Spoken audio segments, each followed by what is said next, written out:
Hello everybody, welcome back to a brand new video, and today we're going to be doing my August prediction for the 2020 Senate map. So let's go ahead and filling out these safe states. Of course we have Idaho, Wyoming, South Dakota, Nebraska. At first I was going to have Kansas likely, but now I think Roger Marshall can win it by at least 10 points, at most 15. I don't see him getting over 15, but he's a very strong candidate, much stronger than Chris Kobach was.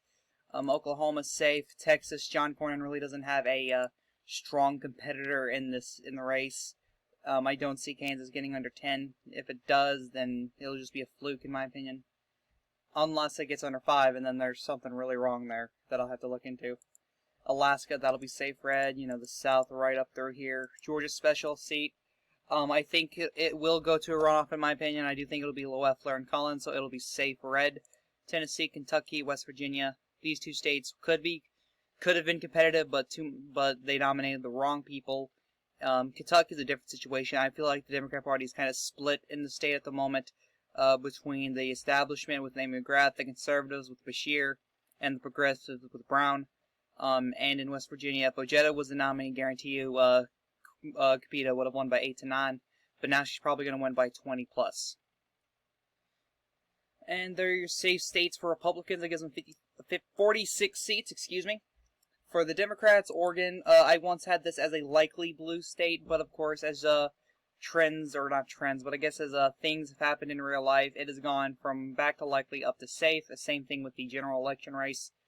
New Mexico, that'll still be safe, in my opinion. Illinois will be safe, Virginia will be safe, Delaware, New Jersey, Rhode Island, and Massachusetts all will be safe, giving Democrats 43 seats in the Senate. So, we have quite a few states, and now I'm going to go through the likely red... Oh, I forgot one state. South Carolina. I do see Graham winning it by 12. Jamie Harrison is a pretty strong candidate for a red state. But as South Carolina trends to the left, as certain states are like Alabama, Mississippi, Georgia. No, I don't think North Carolina is trending blue, but we just have to wait till after 2020 to find out. But I do believe South Carolina is trending to the left. But if it gets likely, then I'd watch out for South Carolina here in the next 8 years. If the South Carolina Senate seat goes likely, I'd watch it out in the next 8 years. But there you go. So 47 to 43 seats going to the down to what we got right now. Now the Republican likely seats. First off, we have Iowa. Teresa Greenfield will make Joni Ernst sweat. Just kidding. Joni Ernst will win by 7 plus. If not likely, then safe. I do think Teresa Greenfield could do good in the state, but I don't see Joni Ernst losing, especially after she had a good performance at the RNC. And that is the only likely seat that I have for Republicans. Some likely blue seats. I have Colorado.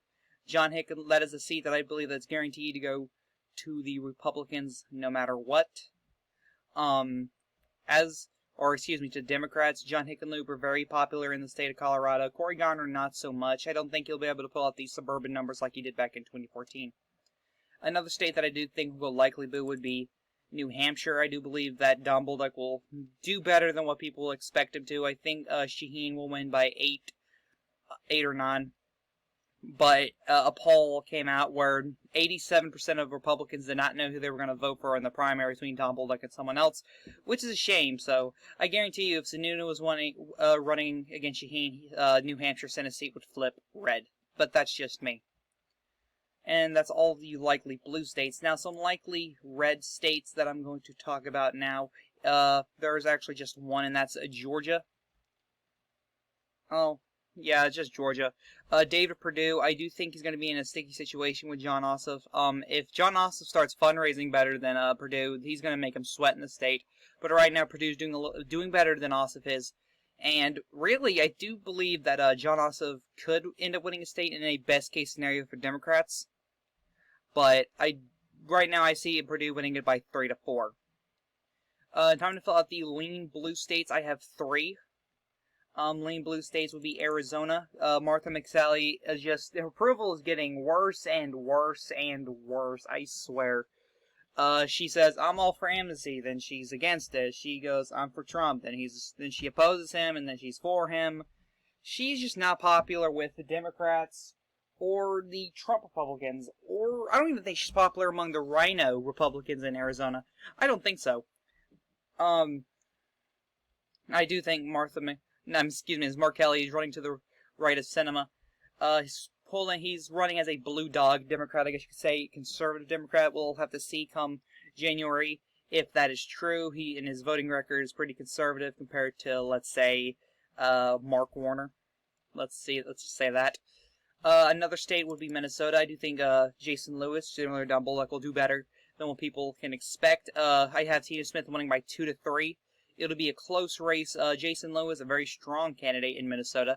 I guarantee you, if this was 6 years down the road, I guarantee you Jason Lewis would beat Tina Smith. But it's not 6 years down the road. It's today, November. It's in November, and Minnesota is, yes, is still going to go blue regardless. There was chances for it to flip in the general, but as of right now, I don't see it because of Trump's bad response to the riots. And finally, I hate to do this, but Michigan, I think Gary Peters will win by 1-2. It's mostly because of the ad game. Without John James pulling out that ad game currently, it's not looking too good for his campaign. Though, if Donald Trump does end up winning the state of Michigan by a bigger margin than last time, I do think that John James will end up winning the seat.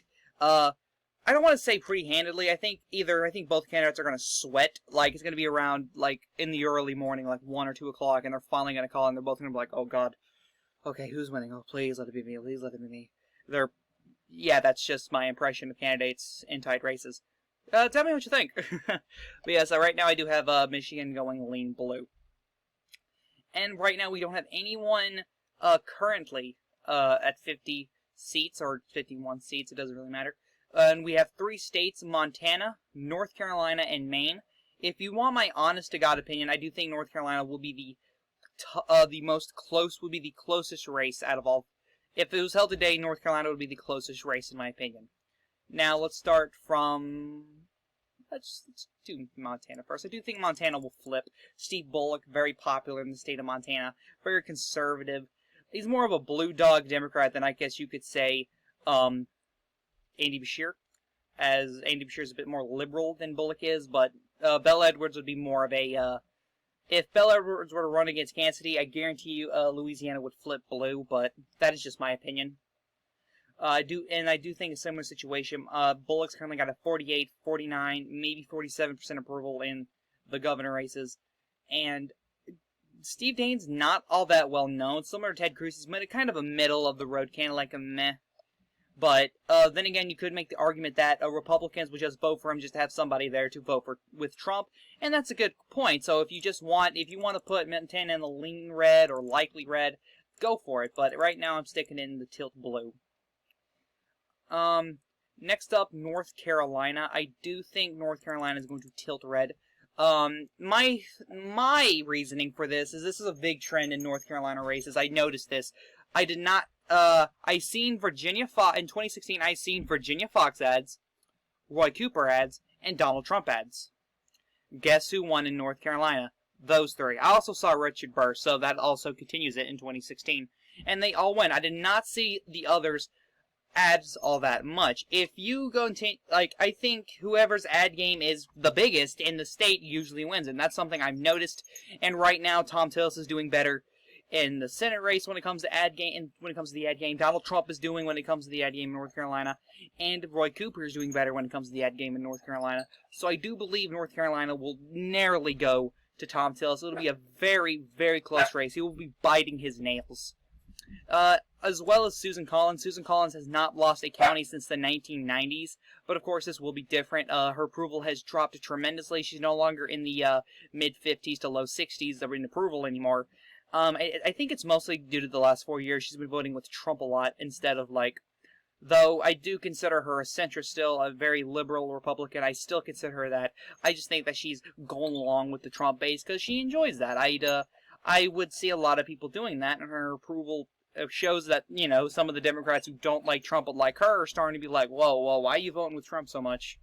They're starting to realize that, and they're not all too iffy about it. So it'll be a very close race. I do think she will hold on to Maine's 2nd district by probably 7 points, and she'll lose, and Gideon will win in Maine's 1st district by probably 10 or so. But I do see Collins winning. Now you might be saying that doesn't make sense. Fine, do whatever you want, but I do think Collins would end up winning. It'll definitely go into the second round of voting, and I do believe that will help Collins in the end in the state, as that there are a lot of right-leaning independents, and they will all go for, well, not all of them, a good majority of them vote Republicans, and some right-leaning Republicans will go, okay, I'm going to go with Gideon, get someone new. Some people are like that, and I understand. But anyway, guys, this is the Chaotic One saying, peace.